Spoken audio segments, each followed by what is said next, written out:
حضرت المأساة السورية في مهرجان كان السينمائي لفيلم ماء الفضة الوثائقي للمخرجين أسامة محمد ووئام بدرخان.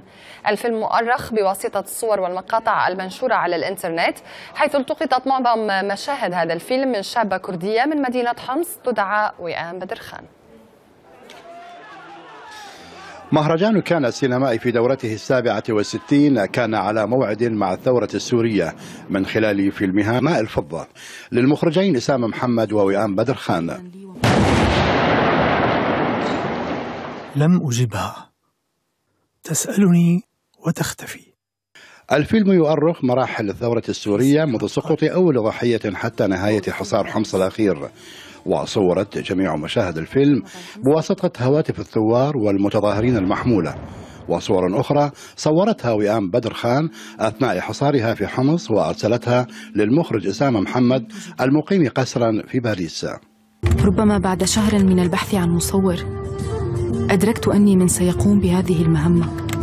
المشاركون في المهرجان استقبلوا الفيلم بالتصفيق الحار لدقائق طويلة، وأبدوا إعجابهم بالفيلم ووصفوه بالثورة الحقيقية رغم ألم الصورة ووجع المشاهد الدامية التي نقلتها الهواتف المحمولة من دون مكياج.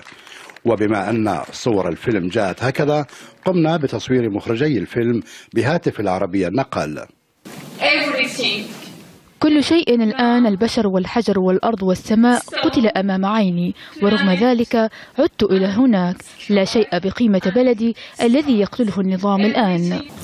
يلا فينا نرقص، يلا سمي بسم الله الرحمن الرحيم. مشاهد مؤثرة تناولها الفيلم، منها طفل في السادسة من عمره يحاول الوصول إلى منزله وهو خائف من قصف المدافع وغدر القناصين. رعب ما بعده رعب.